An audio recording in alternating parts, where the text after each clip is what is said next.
So I'm Mike Dean. I'm a co-writer, co-creator of Superbud Grave Brigade with my co-writer here. Hey, it's Tim Radecki here, co-writer, co-creator with Mike Dean there on those titles that he mentioned. So, gentlemen, it has been 4 years since the last time we talked. Wow. Yeah, don't make us feel old here. I know, So right? we were all still doing quarantine last time we talked. And I think I was launching Superbuds 1 and 2. Yeah. So since then we put out 3, and Grave Brigade has come a long way. What issue are you on Grave Brigade? Well, we put out issue 1 via Kickstarter, and then we kind of decided that after seeing the gaps between issues with Superbud, that we wanted to really get some in the can, and so we have issue 5.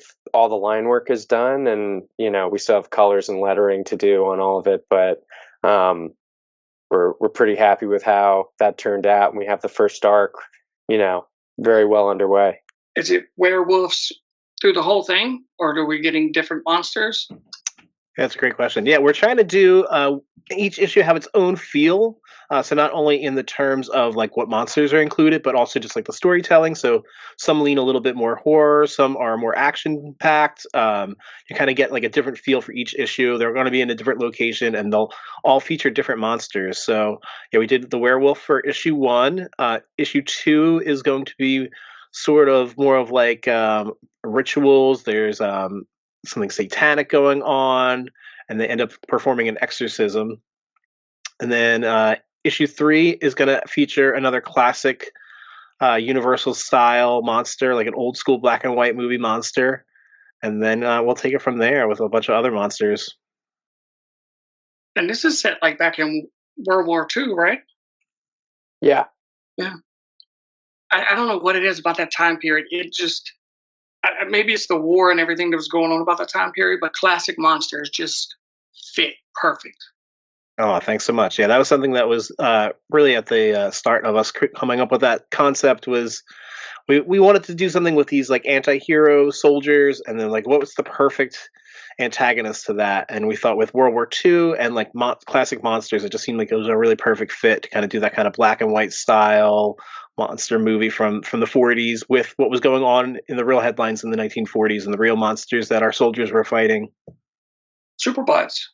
So you got 3 out. Is 4 ready? Tim, tell him. Yeah, it's a good question. We're gonna break the news here. We just finished all of the line work for Superbud 4 and 5.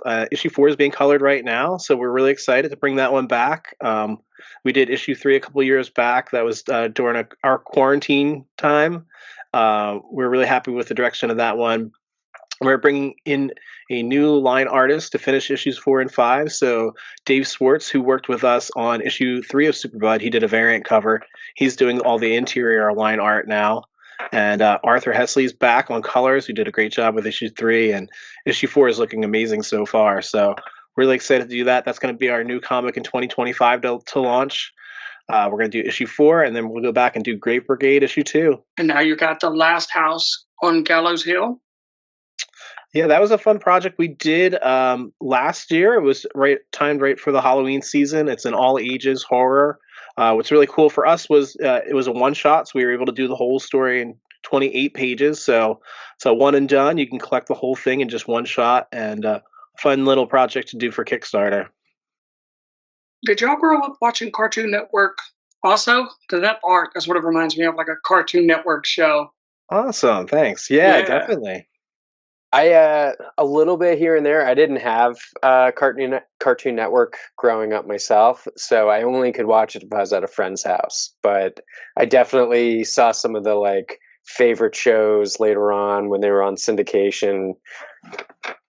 The art for us was just like a way, like how do we capture that kind of like middle grade reader, like all ages, kind of family friendly, but still horror crowd was okay. Art's got to capture them first, and then we can kind of keep them with our storytelling. So yeah, really happy with the way that turned out. Looks awesome, and kind of just a fun book to read. Yeah, it was, and the art and the story is kick ass. Are you going to continue? Yes. You know, we could. The way we end it, Mike and I kind of came up with this ending that felt resolute, so that way it felt like a complete story for the reader. But then we could always come back to it.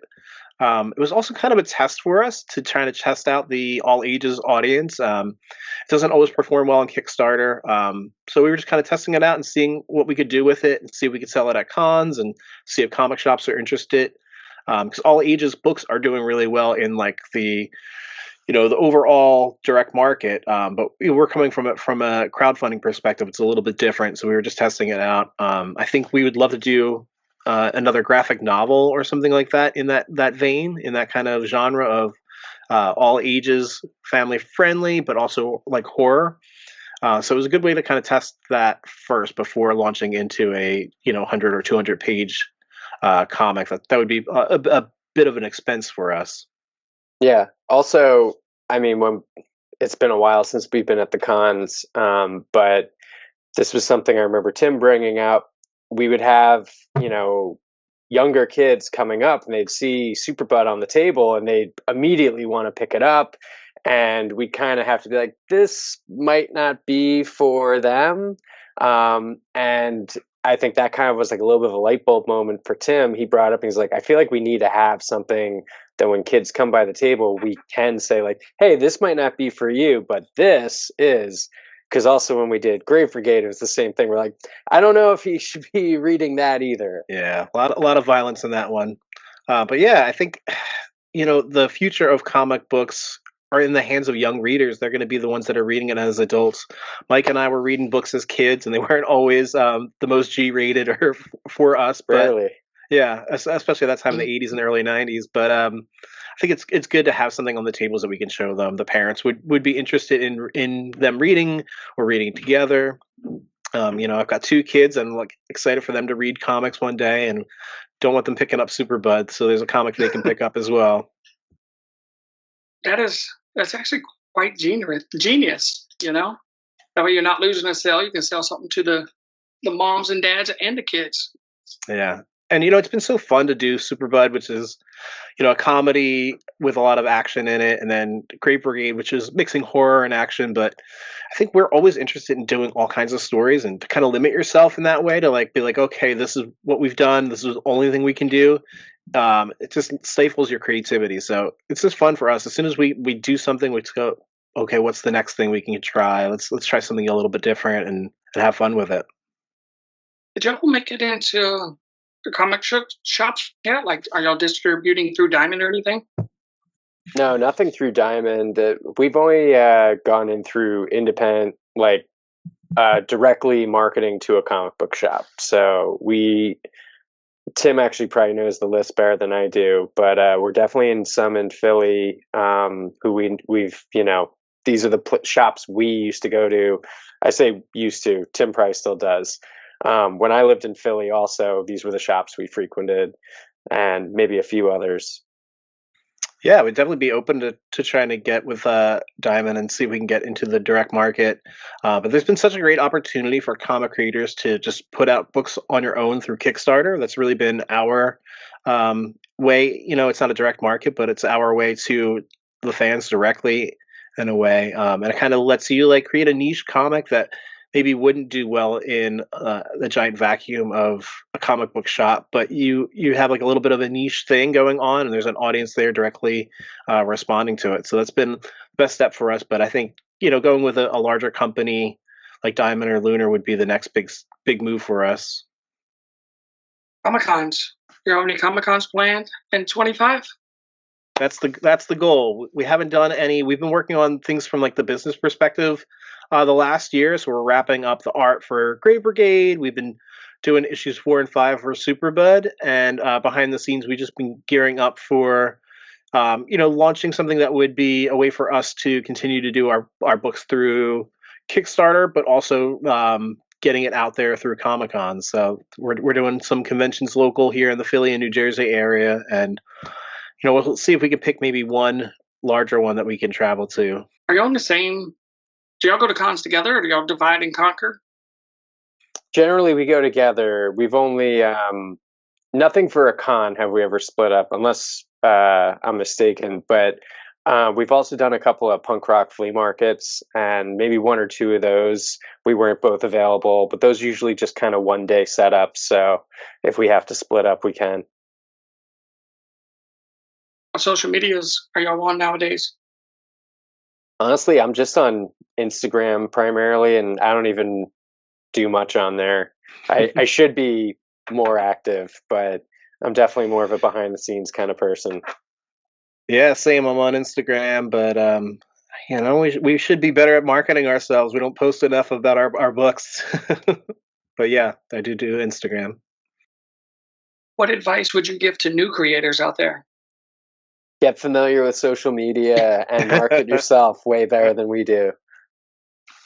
The advice that somebody had given us a little bit after the fact, 'cause we were already like 2 comics in, was to start small. You know, a lot of times people come into comics and they're like, okay, I've got this idea. It's going to be 50 issues long or 100 issues long. It's got all these tie-ins. It's actually not a comic book. It's a universe, and there's going to be all these other comics. And it's like just learn how the industry works. Learn how to make comics first. So do a short, maybe focus on 6 pages and see if you can tell a story in 6 pages that moves people, that's interesting, that has good art. And then you can kind of learn about the business side of it, how to, make contracts with artists, how to, design your pages, maybe working with a letterer or a graphic designer, and kind of learn how to put a book together first. And then once you feel comfortable with that, you kind of move up. Then you can do an issue and then maybe a mini series and then go from there. What's the best way for people to learn about the business side? What would y'all recommend? Mm. I mean, obviously, there's a lot of really good like online resources, but I'm going to actually say I think the best thing is just to get your feet wet and um, write something. Find an artist who's just as hungry as you are, put it out, letter it yourself, send it to some and edit. Like, I think the best thing you could do is make it as cheaply as possible while still making it something that you would want to read, and then put the money into sending it to an editor and get good feedback, and then take it from there. And that's how I would like to have done it. And we did that for Grave Brigade when we finished issue 1, and then finished all of the issues for the arc, the trade back. We agreed that the best thing we could do, since it wasn't like a comedy, which is something that we both feel very comfortable writing in, we were like, let's send this to an editor. Let's make sure that like it makes sense, not just to us, and that we can kind of take a litmus test here. And I think that was money really well spent. Oh, definitely. That's good advice. Yeah, and there are resources out there, real quick, because I'm a nerd with this kind of stuff. Brian Michael Bendis has a really good book on creating comics. Scott McCloud does several books on making comics, understanding comics. Those are really great sources. Jim Zub has a free website that goes through like the entire process. I'm pretty sure it's still up. It was up probably 10 years ago when we were early on learning this kind of stuff, and that was like the best resource to have. There's a comic book school that has a bunch of free scripts up, so you can like search by your favorite script writer, and they've got resources so you can read a comic script. Really important to kind of see how people break down their panels and read their descriptions and the kind of flow. So if you're new and you're trying to break in from a writing perspective, that's really great. If you're an artist, you could probably pull some scripts to practice with there. And there's some really good podcasts out there as well. So there's a lot of resources. Dead or alive, money's not an issue. Who is your dream team to make a comic book with? I don't want to say any writers because I want us to write. Yeah, seriously. I would love to work with Jacques, Scott Snyder's longtime collaborator, and I would love to work with Gabriel Rodriguez, who has done stuff with Joe Hill. And maybe that's just because those are my favorite writers, and I just would love to have access to that. But definitely, yeah. I don't know. I think it kind of depends on what the project is. So, like, I could see somebody like Chris Somney who does some really awesome art, or Daniel Warren Johnson who goes like a completely different perspective. Jack Kirby, if you're mentioning Dead or Alive, right? Why not start with him? That'd be amazing. But I'm naming all artists again because I don't want to give up writing. I was thinking Frank Miller would be cool. Oh, definitely, yeah. And he would do both writing and line art. Yeah. Sorry, I was thinking about that. I don't know. Is there anything y'all want to say that it didn't touch on? I would just say we're excited for what's coming up. We're going to do some Kickstarters this year to get back into Superbud and Grave Brigade, and then once we get those done, we're moving on to some new territory. So that'll be really exciting for us. But time to return to those books that we love and have been working on for so long and get those out. I think there's some really good stuff. Hopefully everybody's really interested in checking it out when it comes out, because I think there's some really good stuff ahead for us. Yeah. This last 2 years has been so much about investing in ourselves in terms of getting these projects over the finish line.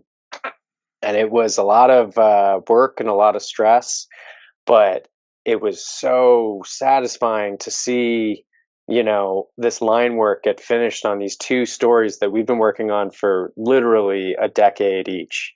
And I'm just so happy we put in all that time, because now I feel really confident going into cons and Kickstarters next year. Is this 2 new stories that we don't know about yet?